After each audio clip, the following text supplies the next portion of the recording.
과도한 요구는 준비되어 있기 때문입니다. 과도한 요구는 준비되어 있기 때문입니다. 라는 제목으로 하나님 말씀 증거하도록 하겠습니다. 우리가 창세기 8가지 주제가 있는데 그중에 5번째 주제가 아브라함입니다. 아브라함에게 있어서 붙들 수 있는 제일 중요한 거, 우리 보통 믿음이라 그러죠. 또 다른 말로 하면 신뢰입니다. 신뢰. 그래서 신뢰로 말미암아, 하나님을 신뢰함으로 말미암아 떠나게 되었고, 또 하나님 신뢰하니까 하나님께서 이름을 창대하게 만드셨고, 그의 상황이 불임의 상황, 불가능의 상황, 절망의 상황이었는데 하나님 말씀을 신뢰하니까 그 모든 것들을 이렇게 이기게 되는 믿음의 사람이 되었다는 것입니다. 그래서 하나님의 입장에서는 말씀 또는 약속, 또 인간 아브라함의 입장에서는 믿음 또는 신뢰, 이 두 가지가 만나야 역사가 나타난다는 것입니다. 오늘은 그 다음 얘기인데, 이제 나머지 아브라함의 얘기는 다 그거예요. 신뢰가 중요한데, 중요한 것이니까 이게 흔들릴 수 있잖아요. 마귀가 이거 놔두겠습니까? 신뢰를 흔들기 위해서 여러 가지 공격들을 하는데 그 이겨나가는 과정을 보여주고 있습니다. 먼저 12장 보면은 부르심 받고 난 다음에 곧장 흔들리잖아요. 기근이 왔어요. 기근이 오니까 우리 같으면 어떻습니까? 원래 살던 곳이 바벨 탑 있는 곳 아니에요. 거기는 이제 비옥한 땅입니다. 티그리스 유프라테스 강 있는 비옥한 땅이에요. 그럼 우리 같으면은 야, 먹을 것이 없는데 먹을 것 많은 곳, 약속은 없지만 먹을 것 많은 곳, 고향으로 돌아가자, 이러지 않겠습니까? 근데 성경에 나오는 그 방향 개념이 있다 그랬죠. Go east, 동쪽으로 가자. 이것은 인간의 타락의 길이고 인본주의의 길이고 자기 힘으로 뭘 살겠다고 하는 길이에요. 그래서 분명히 Go east, 동쪽으로 가지는 않았습니다. 근데 반대로 이건 너무한 거예요. 가나안에 머무르지 않냐고 Go west, 더 서쪽으로 가버린 거예요. 그게 애굽이죠. 성경은 이걸 약간 좀 코믹하게 표현한 거예요. 동쪽으로 가진 않았지만 그렇다고 또 서쪽으로 가버리면 어떡하니? 뭐 이런 뜻이에요. 그죠? 그래서 뭐 아내를 뭐 누이라고 속이면서 간신히 죽다 살다가 돌아오지 않습니까? 다시 믿음이, 신뢰가 든든해지게 되는 과정을 보게 됩니다. 그 다음에 16장에 또 한 번 큰 흐름이 나오는데, 하나님 부르심 때문에 10년 동안 가나안에 정착을 했는데 이제 아들을 준다 그랬는데, 인간의 생각이 그렇잖아요. 10단위로 떨어지잖아요. 10년쯤 지났으니까 이제 아들 줘야 되는데 안 주는구나. 벌써 85세구나. 이제 끝이다. 그래서 인간적인 방법을 의지하죠. 그 하갈이라는 애굽의 첩을 데려다가 이스마엘을 낳습니다. 이것 때문에 또 얼마나 많은 문제가 일어납니까? 그래서 또 신뢰가 또 흔들리는 거예요. 그 과정 속에서 또 하나님께서 어떻게 또 그를 건져주셨나, 이런 얘기들이 쭉 나옵니다. 그러다가 마침내 100세가 되어서 아들 이삭을 얻습니다. 신뢰를 통해서 얻게 된 거죠. 그래서 결국 흔들리는 신뢰가 굳건해져서 하나님의 원래 약속하신 모든 뜻이 다 이루어지더라. 그러니까 하나님 입장에서는 약속이 이루어지고, 또 흔들리던 그 아브라함에게 있어서는 신뢰가 흔들리다가 돌아와서 이제 다 이룬 것 같이 보여지게 됩니다. 이제 마지막 한 판 남은 거예요. 그죠? 이 신뢰를 얻은 아들, 이것이 점점 우상이 되어 가거든요. 우상이 뭐라 그랬습니까? 1등에 하나님을 두어야 되는데 하나님 대신에 1등 된 게 우상이에요. 그래서 미워한다라는 표현은 2등 돼야 된다, 그런 뜻입니다. 그죠? 아예 원수 된다는 뜻이 아니라. 근데 아들 이삭이 하나님 자리를 차지할 가능성이 큰 거죠. 그래서 신뢰로 하나님 앞에 나아가느냐, 이걸 보기 위해서 모리아산이 기다리고 있습니다. 아들 이삭을 바치라. 이게 마지막 클라이막스예요. 그래서 아브라함 사건에 있어서는 사실 이 얘기가 뒤에는 이제 뒷정리입니다. 아들 이삭 낳고 난 다음에 뒷정리고. 그러니까 결국은 아브라함은 어떤 사람이에요? 믿음의 사람이에요. 믿음이 어떻게 세워지게 됐고, 어떻게 믿음이 유지가 되고, 믿음이 굳건해졌는가. 그래서 믿음이라는 모델을 보여주는 것, 신뢰라는 모델을 보여주는 것이 아브라함이라는 것입니다. 이제 마지막 클라이막스예요. 여기까지 우리 가야 된다고 생각을 합니다. 첫 번째는 납득할 수 없는 것도 신뢰해야 된다는 것입니다. 그게 진짜 신뢰라는 거예요. 우리가 시험이 크다 작다 이렇게 얘기를 하죠. 그 큰 시험과 작은 시험이 뭐예요? 뭐 데미지가 큰 게 큰 시험이에요? 데미지가 작은 거, 뭐 팔 부러지는 건 큰 시험이고, 뭐 가시 찔리는 건 작은 시험이에요? 그렇게 얘기할 수 없고요. 큰 시험이라고 하는 건 뭐냐면 납득이 되지 않는 시험이에요. 그러니까 인과관계로서 설명이 안 되는 겁니다. 예를 들어서 작은 시험이 뭐냐면 탕자의 시험, 이런 거는 어려운 시험 아닙니다. 탕자가 왜 깨졌죠? 아버지 떠나서 허랑방탕하니까 깨진 거죠. 이건 답이 뻔하잖아요. 아버지께 돌아오면 되고 자기 삶을 개선하면 되는 겁니다. 이건 어려운 시험 아니에요. 쉬운 시험이에요. 또 하나, 교만했습니다. 우리가 교만한 거 자기가 알잖아요. 교만해서 아나무인하다가 박살이 났습니다. 그러면 이거 쉬운 시험이에요. 내가 교만해서 깨졌구나, 돌아가면 되는구나. 이거 뭐 자타가 다 알죠. 이거 모르는 사람 누가 있어요. 그러니까 이건 쉬운 시험이라는 것입니다. 근데 큰 시험은 뭐죠? 이해가 안 되는 거예요. 순종했는데 더 어려워지거나, 그죠? 뭐 하나님 속성하고 다른 명령을 내리거나, 오늘 이런 시험이죠. 하나님의 속성은 약속을 지키시는 분이고, 또 하나 뭐 인신, 살인, 뭐 이런 인신제사 이런 거 원하시는 분이 아니거든요. 근데 하나님 속성하고 맞지 않는 이야기를 하고 있잖아요. 아들 이삭을 바치래요. 그 아들을 통해서 자손 만대까지 복을 주신다 그랬는데 그 이삭을 통해서 분명히 그랬거든요. 앞뒤가 안 맞잖아요. 이걸 자꾸만 인간적인 생각으로 풀이하려고 그러면 안 되고, 이때 필요한 건 뭐예요? 이해보다 중요한 것은 신뢰고, 신뢰에서 나오는 순종이 필요하다는 것입니다. 원래 그 창세기 1차 독자가 누굽니까? 누가 제일 먼저 읽었어요? 출애굽의 백성들이죠. 모세가 쓴 거 아니에요. 그러니까 출애굽의 백성들이 제일 먼저 읽었겠죠. 출애굽의 백성들 원래 출신이 노예 출신 아닙니까? 노예 출신이 수준이 높지 않잖아요. 낮은 수준이니까 하나님의 높은 수준으로 이끌어 가려고 그러면, 노예들을 다 이해시키려고 그러면 얼마나 나갈 수 있겠습니까? 전진이 안 되는 거예요.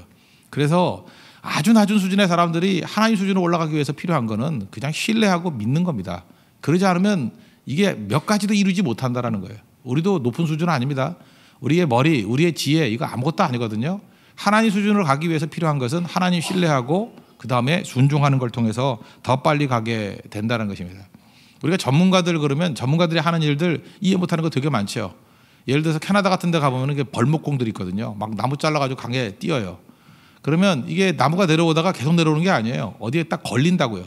걸려서 막 나무가 막 모여요. 그럼 초보들은 그런답니다. 이렇게 막대기 쳐가지고 잠깐 밑으로 걸린 거 내보내려고 그런대요. 근데 고수들은요, 그냥 막혀있는 거 그대로 놔둔답니다. 그러니까 초보자들이 볼 때 이해가 안 되는 거죠. 저렇게 하다가 저거 강 다 막히고 이 댐 같은 역할이 돼가지고 홍수나면 어떡하느냐, 막 그런데요. 저 어떡하나. 근데 이게 웬만큼 이게 엉키면 엉킬수록 좋대요. 많이 엉켜놓고 난 다음에 그 다음에 이제 큰 망치 하나 들고 와가지고 고수들이 그 킹핀이라 그런답니다. 잘 보면은 하나의 통나무만 딱 쳐버리면은 전체가 우르르 무너지면서 그 물살과 함께 무게가 심하니까 금방 내려가 버린대요. 그걸 노리는 거예요. 그래서 일부러 엉키기를 원하는 거예요. 이렇게 쌓이기를 원하는 거예요. 그래서 그 무게의 힘 가지고 빨리 내려가게 만들려고. 이거 하수가 알 수 있습니까? 없습니까? 모르는 거죠. 설명한다고 알 수 있어요? 이게 설명이 됩니까? 그럼 어떤 게 킹핀이에요? 그러면 그 뭐 이론으로 설명할 수 있어요? 그거는 그 사람이 감각으로 아는 거죠. 요 하나를 치면 전체가 다 무너진다는 걸 아는 거죠. 이 수준의 차이입니다. 그러므로 우리가 신뢰보다 중요한 것은 없다라는 것입니다. 그래서 시편 1편을 보면은 이 전반적으로 이 모세 오경에 대한 찬송이 시편이거든요. 시편도 5권으로 돼 있죠. 1권, 2권, 3권, 4권, 5권 돼 있는데 되게 맞아떨어져요. 1권은 창세기하고 연관이 돼 있고 2권은 출애굽기하고 연관이 돼 있고 이렇게 연결이 돼 있습니다. 근데 1편에 뭐 1편의 1절이니까 거기서 복 있는 사람 이렇게 나오죠. 복 있는 사람은 악인의 꾀를 쫓지 아니하고, 그 악인의 꾀가 뭐냐면 아짜트란 단어인데 이게 인간의 지혜라는 거예요. 인간의 낮은 수준의 지혜. 우리 이 땅을 살면서 꾀로 사는 사람이 있어요. 꾀로 사는 사람, 잔머리 굴리면서 꾀로 사는 사람이 잘 되는 것 같이 보이지만 그게 결국 망한다는 거죠. 결국은 여호와 율법을 날마다 묵상하는 자로다. 그게 복 있는 사람이래요. 그게 뭐야? 하나님 말씀을 순종하는 자가 복이 있다라는 거죠. 그래서 인생을 살다 보면 꾀로 사는 사람은 단기적으로 성공하는 것 같이 보여. 저 꾀가 넘치네. 승리하는 것 같이 보죠. 장기적으로는 순종하는 사람이 이깁니다. 여러분 진짜 지혜로운 사람 되십시오. 하나님의 지혜, 하나님의 수준으로 살아가는 것이 훨씬 더 중요하다는 것입니다. 그러므로 여러분 이제 신앙생활을 하면 할수록 납득되지 못하는 것들이 더 많아질 거예요. 그럴 때 그게 혼돈이 오는 게 아니라 하나님께서 나를 신뢰하라고 이 자리를 이끄시는구나. 이제는 나는 낮은 수준의 관계는 끝났구나. 이제는 높은 수준의 하나님 수준의 일들을 하기 위해서 부르심이 없구나 생각하고 신뢰하고 순종하십시오. 그러면 아브라함 수준의 놀라운 일들을 이루게 될 것입니다. 두 번째로는 하나님께서 신뢰하면서 순종하게 만든 이유가 뭐냐면 오히려 좋은 것을 우리에게 머무르게 만들기 위해서 그렇다는 거예요. 우상은 깨져야 머무릅니다. 여러분 그런 거 아십니까? 이렇게 너무 자기가 사랑하면요 다 떠나가요. 애착을 가지면 떠나가는 거 아시죠? 오히려 이렇게 마음을 덤덤하게 두거나 2등으로 두면은 가래도 안 가요. 그래서 우리나라에서도 예수 안 믿는데도 그런 걸 알았던 것 같아요. 그 의학이 발달되지 않았으니까 아이들 태어나면 어렸을 때 많이 죽었잖아요. 그래서 돌이 되기 이전까지 이름 이상하게 짓는 거 아시죠? 그래서 고종도 어렸을 때 이름이 개똥이었어요. 그러니까 이름 대충 짓는 거예요, 그죠? 대충 지어가지고 너무 사랑하면 안 되니까, 애착을 가지면 안 되니까, 귀하니까, 왕통이잖아요. 그러니까 귀하니까. 그런데 그렇게 일부러라도 마음에서 2등으로 두려고 그러다 보면 살아남는 경우가 많대요. 마음속으로 그렇게 두는 거죠. 우리도 마찬가지입니다. 지금도 제일 어리석은 사람은 뭐냐면 애착하는 거예요. 자식이 귀하다고 자식에게 매달려가지고 둘 다 망해요. 부모도 망하고 애들도 망하고. 하나님 앞에서 이게 가져야 될 게 뭐냐? 이 모리아산이 우리에게 보여주는 건 뭐냐면 우상이 깨져야 머무른다는 것입니다. 중요하면 중요할수록이요 마음을 둘 줄 알아야 돼. 버려둘 줄 알아야 돼요. 그래야 품을 수 있다라는 거죠. 그러니까 빅터 류거의 그 작품 보면 그런 게 나와요. 이 군인들이 지나가는데 전쟁 때 먹을 게 없지 않습니까? 어떤 여자분이 뭐 기진맥진에 쓰러져 있어요. 너무 불쌍해가지고 이렇게 열어가지고 군인들 먹는 빵 하나를 줬다라는 거예요. 그때 그 여자가 그 빵을 들고 막 후다닥 뛰어가는 거예요. 그리고 거리 모퉁이에 있는 어떤 소년에게 주는 거예요. 이 철없는 이 부하가 그렇게 얘기하는 거예요. 저 아줌마 배 안 고픈가 봐. 갖다 주는 거 보니까. 그때 그 소대장이 뭐라 그러는지 아십니까? 철없는 소리 하지 말라고. 어머니라고, 그죠? 그 어머니가 뭐예요? 그렇게 사랑하는 거 아니에요? 그죠? 사랑하는 거. 우리에게 그런 사랑들이 다 있잖아요. 그죠? 엄청난 사랑들이 있는데 사랑하면 사랑할수록 그 거리 둘 줄을 알아야 된다는 것입니다. 더 살아가면 다 떠나가게 된다라는 거예요. 그래서 여러분 여기 2절을 보십시오. 여기서 하나님께서 이렇게 묘사를 해요. 내 아들, 그 your son, 너 아브라함의 아들이라고 읽었어요. 너의 사랑하는 독자 이삭을 번제로 드리라. 그러니까 아브라함 너의 아들이 돼버렸지. 너의 사랑하는 아들이 돼버렸지. 그게 우상이라는 거예요. 그러니까 하나님께서는 우상이라 그래서 뭐 죽인다는 얘기가 아니고요. 그게 우리에게 머무르기를 원한다는 거예요. 그 머무르기 원해서 하시는 일이 뭐예요? 오히려 드려야 된다라는 거예요. 그래서 하나님께 받을 수 있는 건 뭐냐면 쥐고 있다고 갖는 게 아니고 돌려받아야 돼요. 하나님께서 우리에게 물질을 주시죠. 그럼 하나님께 드려야 돼요. 하나님께 다시 돌려주셔요. 돌려받은 것은 다 영광스러운 겁니다. 자녀들 있죠. 자녀를 하나님께 드리는 거예요. 하나님 돌려주셔요. 돌려받은 것만큼 귀한 게 없어요. 내 사랑하는 모든 것들은 하나님께 드리고 돌려받아야 된다고요. 그죠? 그래야 우상되지 않아요. 항상 모든 것이 다 이런 과정들이 다 있어야 된다는 거예요. 내 것이라고 주장하고 버릴 수 없는 건 다 우상입니다. 하나님께 드릴 수 있어야 됩니다. 드릴 수 있어야 된다는 거예요. 그게 진짜 중요하다는 거예요. 독일에서 뭐 자기 자식들 얘기하는 거 있죠. 독일에 뭐 이게 우화라 그러는데 큰 기근이 났답니다. 기근이 났는데 가난한 가정이에요. 아들만 넷이 있었답니다. 너무너무 굶주리고 힘드니까 이제 부부가 의논을 한 거예요. 한 명의 아들 팔아가지고 나머지 식구 좀 살자고. 그죠? 한 명 팔아가지고 그 아들 그래도 셋은 남잖아요. 그래서 부부가 의논을 했답니다. 첫째 아들을 팔자 그랬더니 밤을 지새웠대요. 맏아들은 그래도 부모 마음 이해하고 첫 번째인데 이걸 어떻게 파냐. 그 다음날 둘째를 팔자 그랬대요. 그랬더니 엄마가 반대하더래요. 그러면 재롱이 아주 좋은데 엄마를 잘 따르는데 걔보는 난 못 살아. 그래서 셋째를 팔자 그랬대. 그랬더니 아버지가 안 된대요. 그러면 나한테 제일 잘하는데 어떻게 걔를 파느냐고. 막내 팔자 그랬더니 막내를 어떻게 파냐. 그래서 못 팔았대요. 그래서 온 식구가 같이 굶어 죽자. 이거 독일에서 굉장히 많이 얘기하는 얘기래요. 뭐 우리는 별 감동이 없지만 여기에 뭐 살이 더 붙어 있겠죠. 이게 무슨 얘기입니까? 자녀들이 아무리 많다 할지라도 이게 버릴 수 있는 자식이 있는 게 아니잖아요. 그죠? 저도 이 모리아산의 사건을 이해하기 위해서 저도 자녀가 둘이 있는데 한번 생각을 해봤어요. 하나를 바치라면 누굴 바칠까? 큰애를 바칠까? 그죠? 큰애를 바치면 걔가 날 좋아해서 안 되겠어요. 그죠? 둘째를 바칠까? 안 되겠어요. 걔도. 하여튼 뭐 더 생각할 것도 없어요. 가슴이 이게 미어져 오더라고요. 근데 하나님께서는요. 로마서 8장에 보니까 아끼지 아니하고 자기 아들을 아끼지 아니하셨대요. 그러니까 그 사랑은 신비적인 사랑이죠. 그걸 우리가 어떻게 이해할 수 있겠습니까? 그죠? 근데 그 하나님께서 그죠? 우리에게 어떤 귀한 것을 바치라 그러면 우리를 잔인하게 만드는 게 아니라니까요. 그게 우리에게 진짜 가치 있게 머무르게 하기 위해서 하나님께서 우리에게 주시는 그 순종의 길이라는 것입니다. 그리고 여러분들 내가 애착 갖고 쥐고 있으면 다 떠나갑니다. 참 묘해요. 자기가 이렇게 추구하는 것들이 많은 사람들이 하나도 얻는 걸 못 봤어요. 오히려 나는 뭐 결혼도 포기합니다. 그러니까 뭐 그 다음 달에 결혼하고 그러더라고요. 나는 돈을 포기합니다. 그런 사람들 보니까 다 부자예요. 그 이상해요. 이상하다고. 그죠? 나는 뭐 권리를 다 포기합니다. 그럴 때 모든 권리를 다 갖고 있더라고. 여기 성경에 원리라는 거 잊지 마십시오. 마음의 우상이 깨져야 돼요. 이거 없이는 못 살아요. 난 그 말을 들을 때마다 제일 두려워요. 그거 없어질 거거든요. 여러분 마음 가운데 이거 없으면 안 돼요. 이건 절대로 버릴 수 없어요. 그게 우상이에요. 그게 머무르게 만들기 위해서 하나님께서는 드리라고 얘기한다는 것입니다. 마지막 세 번째는 하나님께서 이렇게 어떻게 보면 과도한 준비를 하는 것 같이, 과도한 요구를 하는 것 같이 보이잖아요. 이럴 때는 하나님께서 준비하고 계셨다는 거죠. 순양이 걸려 있는 거죠. 준비하고 있다는 것입니다. 우리 인간이 대책이 있습니까? 여러분 인간은 전적 무능한 존재입니다. 제가 아는 목사님 얘기인데 이분이 그 어디 집회를 갔는데 갑자기 딸한테 전화가 왔더라는 거예요. 전화가 왔는데 큰일 났다고. 이유가 뭐냐면 엄마 이렇게 보니까 발에 점이 하나 생겼대요. 점이. 발에 점이 생긴 게 뭐 대단하냐. 그랬더니 딸이 막 급하게 얘기를 하면서 피부암일 수 있다고.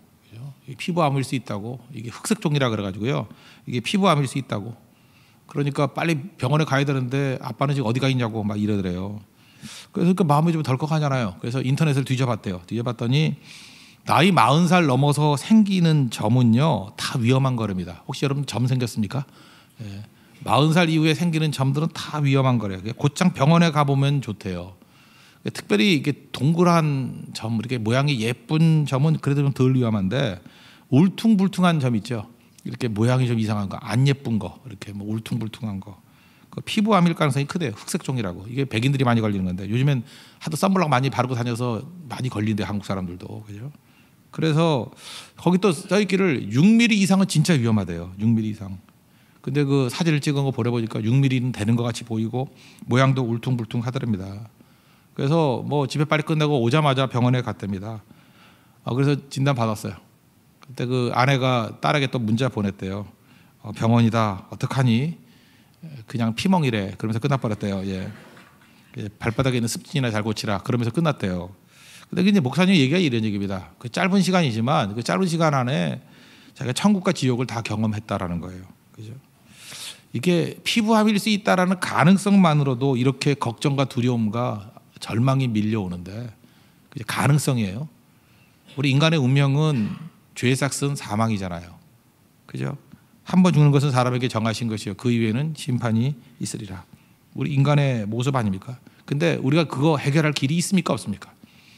여러분 문제는 이거예요. 우리가 아무리 문제를 파악한다 할지라도 우리에게 해결할 능력이 하나도 없다라는 거예요. 그래서 많은 사람들이 알고 싶어 하지 않는 거예요. 왜? 알아봐야 답이 없는데 뭐. 그래서 술퍼 마시면서 잊고 지내는 거예요. 뭘 진지하게 생각하면 답이 있어야 될 거 아니에요. 풀 길이 없어요, 인간은. 죄 문제 해결 못하고 구원의 문제 해결 못하고 우리 삶의 뭐 질병의 문제도 해결 못하고 병원에 안 가잖아요. 알면 겁나니까. 우리 해결할 능력이 없잖아요, 우리에게는. 그런 것들 되게 많지 않습니까? 그런데 주님께서는 우리에게 직면하게 만들고요. 생각도 하기 싫은 걸 갖다가 헌신하라 그런다니까요. 이게 가능성만 생각해도 덜컥하는 건데 가능성이 아니라 이걸 직설적으로 얘기하면서 헌신하라고 얘기를 해요. 그 얘기는 무슨 얘기죠? 우리 죽으란 얘기가 아니라 하나님이 완벽하게 준비하셨다라는 거예요. 여호와 이레. 그래서 하나님께서 여러분들에게 과도하게 이게 헌신을 요구하는 상황으로 mon다 그러면 오히려 하나님을 신뢰할 기회라는 걸 잊지 마십시오. 하나님께서는 과도한 요구 그냥 주시는 거 아니에요. 반드시 준비되어 있기 때문에 하나님께서 주시는 길이라는 것입니다. 여러분 당황하지 말고 하나님의 능력 가운데 서 있는 하나님의 종 되기를 바랍니다. 그래서 이래요. 여러분 눈앞에 놓여야 돼. 뭐 어떤 사람은 선교도 안 가요. 선교 안 가서 갔더니 갑자기 이렇게 머리가 띵해진대요. 제가 금년에 결혼을 해야 될 것 같은데 뭐 이래요. 아니 선교 안 간다고 결혼해요? 그 이상한 논리가 있는 거예요. 그러니까 걱정이 되는 거예요. 걱정이. 그렇게 생각하면 아무것도 안 돼요. 그냥 하나님께 맡기신 일에 충성을 다하고 헌신하다 보면 나머지 덤으로 주시는 거라니까요. 어떤 사람도 그래요. 뭐 직장 문제 해결되기 전에 뭘 딴 거 못 하겠어요. 그러는데 그게 속고 있는 거라고요. 이게 헌신을 통해 가지고 하나님께서 준비하신 걸 주시려고 그러는 거거든요. 그러니까 여호와 이레는 언제 체험해요? 아들 바칠라 그럴 때 순양 걸리는 걸 보는 거예요. 잊지 말라고요.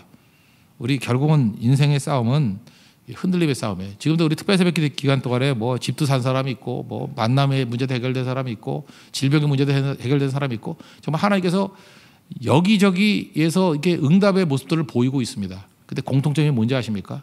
그 문제에 매달린 사람 가운데 풀린 사람은 없다라는 거예요. 언제나 전혀 다른 방향에서의 어찌 보면 과도한 요구 같은 내용들에 대한 순종이 있을 때 저 사람이 미친 거 아니야? 그죠? 그래서 우리 이런 사랑을 뭐라 그래? 미친 사랑 그러잖아요. 미친 사랑. 미친 사랑을 보이던 사람에게 하나님께서 예비하심을 통해서 준비하심을 통해서 채워주신 거라는 겁니다.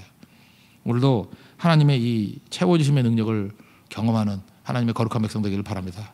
신뢰입니다. 신뢰하면 하나님께서 예배해 주시고 신뢰하는 자들에게 머무르게 하시고 그죠? 신뢰하는 자들에게 모든 것들을 채워주십니다. 그 은혜를 누리는 믿음의 종 되기를 축원합니다. 자리에서 일어나겠습니다. 세상 흔들리고 찬양하겠습니다. 결국은 신뢰, 믿음입니다. 세상 흔들리고